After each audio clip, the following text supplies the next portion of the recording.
have openly proclaimed their desire to control every detail of the commoner's life. From breeding programs to mass extermination of undesirables, the dark dream has continued on for millennia.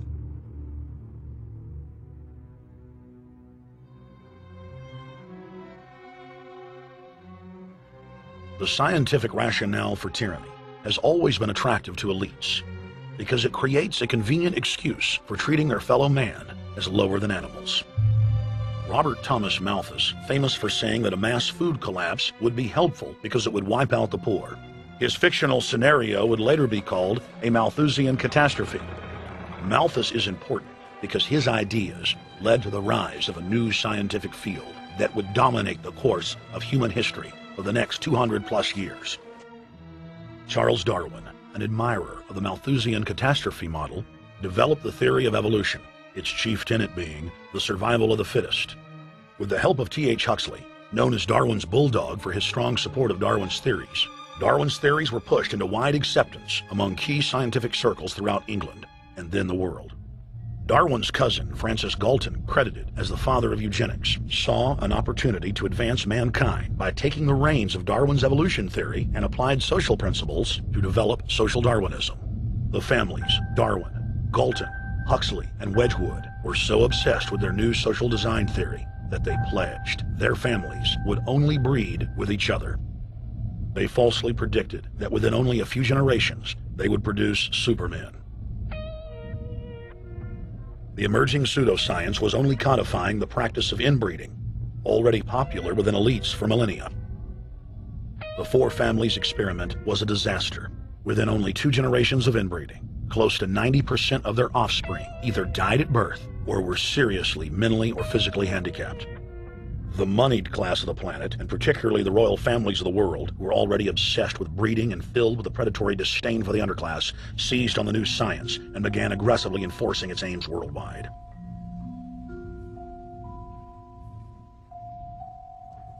Biometrics appears to be a new science, but it was actually developed by Galton back in the 1870s as a way to track racial traits and genetic histories, and as a way to decide who would be licensed to breed. In 1904, the Cold Springs Harbor Research Facility was started in the United States by eugenicist Charles Davenport with the funding of prominent robber barons Carnegie, Rockefeller, and Harriman. In 1907, the first sterilization laws were passed in the United States. Citizens with mild deformities or low test scores on their report cards were arrested and forcibly sterilized. You're 17, aren't you, Alice? Yes, but what have you done with my folks? Well, we're trying to help them, Alice, and you too. They were taken to the hospital this afternoon. Hospital? Wasn't none of them sick this morning? We thought it necessary to present your family's case to the State Medical Commission. And after an examination, they decided there was but one important action to take. To have your entire family sterilized. Why, what's that? I don't know what you're talking about.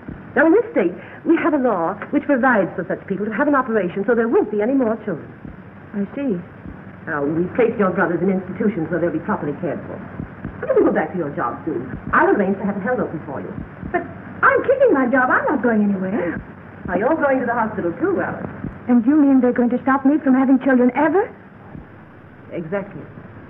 I'm all right, I tell you. I won't go to any hospital. We don't want any trouble with you, young woman. If you refuse to go, the officer here will take you by force. In 1910, the U.S. Eugenics Record Office was set up. By then, the British had created the first network of social workers, expressly to serve as spies and enforcers of the eugenics race cult that was rapidly taking control of Western society. The social workers would decide who would have their children taken away, who would be sterilized, and in some cases, who would be quietly murdered.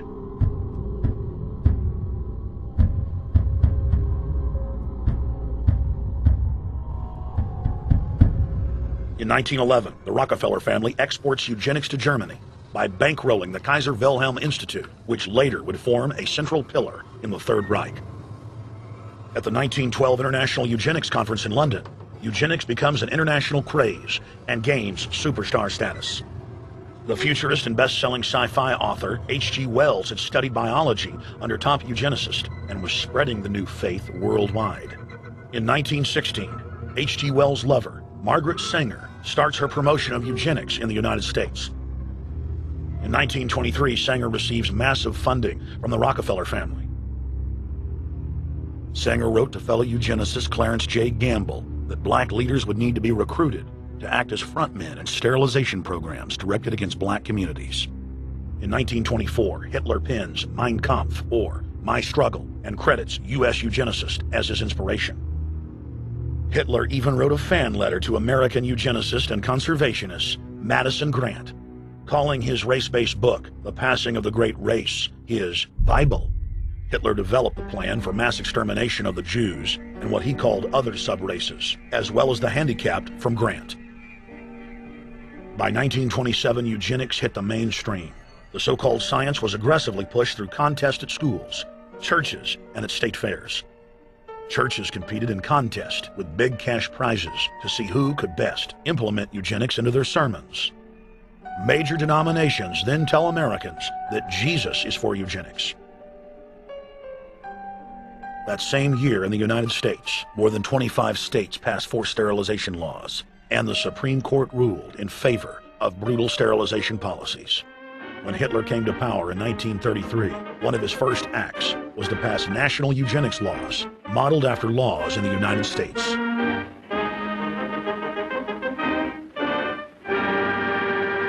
The 1934 film Tomorrow's Children brought the eugenics agenda to the silver screen in the United States. In the case of Miss Mason, I can see no reason for the operation that's been recommended. The girl is perfectly normal. She's hardworking and has a good reputation. Do you know anything about her family background? Oh, yes, Your Honor, I do. There are several other children, aren't there? Yes. What is their condition? One is a cripple. Two others might be classed as feeble-minded. Isn't the oldest son in jail? Well, yes, I believe so. And knowing all that, you still contend that this girl should be allowed to bring more people like that into the world? She's sound, Your Honor. She's not anything like the rest. Surely she should be given a chance to work out her own salvation. I can't agree with you, Doctor. Suppose she is normal. The chances are that her children will inherit the family taint. Isn't that possible? But, Your Honor, I'm sorry, Doctor. 3 generations of unfit are enough. Petition not allowed. By 1936, Germany had become the world leader in eugenics for taking effective actions to sterilize and euthanize hundreds of thousands of victims. The big three of American eugenics, Davenport, Laughlin, and Goethe, were dispatched by the Rockefellers to Germany, where they advised the Nazis on the fine-tuning of their extermination system.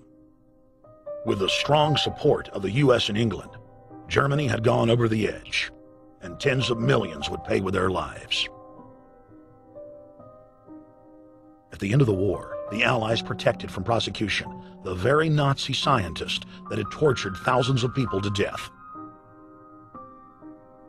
The Nazi brand of eugenics had embarrassed the elites, but they had no intention of stopping their plans. The Allies literally fought with each other over who would get top Nazi eugenicist. It didn't matter if the SS doctors had tortured tens of thousands to death. They were free to go. The Angel of Death, Joseph Mengele, and his boss, Ottmar von Verscher, were not prosecuted, and von Verscher even continued his work in Germany after the war. Eugenicists were angry that their great work had been exposed. They then scrambled to camouflage their agenda. Eugenics Quarterly became Social Biology. The American Birth Control League became Planned Parenthood. New terms like transhumanism, population control, sustainability, conservation, and environmentalism replaced racial hygiene and social Darwinism. Many eugenicists of the previous period engaged in what they called crypto-eugenics. Purposefully taking their eugenics beliefs underground, they became highly respected anthropologists, biologists, and geneticists in the post-war world. The Allies then smuggled thousands of Nazi scientists out of Germany and placed them in key scientific positions, ranging from bioweapons to rocketry throughout the military-industrial complex. The founder of IBM was a devout follower of Hitler. Thomas J. Watson had supplied his punch card computers and IBM technicians to the Nazis for use in the death camps. Tattoos on camp victims were IBM human identification numbers, which fed into the computers. IBM had used similar punch card systems as early as 1928 in a Jamaican race mixing study. The first real computers were literally invented by a eugenicist for eugenics. UN chieftain and unrepentant eugenicist Julian Huxley argued that since the leaders of eugenics had founded the environmental and conservation movements, that they should be used as vehicles in the formation of a world government. Just as H.G. Wells had envisioned, this government would be controlled by a scientific dictatorship and would be guided by the principles of eugenics. Huxley created the World Wildlife Fund with Bilderberg founder and former SS officer Prince Bernhard of the Netherlands and Prince Philip of England. In the event that I am reincarnated, I would like to return as a deadly virus in order to contribute something to solve overpopulation. Prince Philip, reported by Deutsche Presse-Agentur, DPA, August 1988. Aldous Huxley, author of Brave New World and brother of Julian Huxley, gave a speech at Berkeley in 1962, shortly before his death.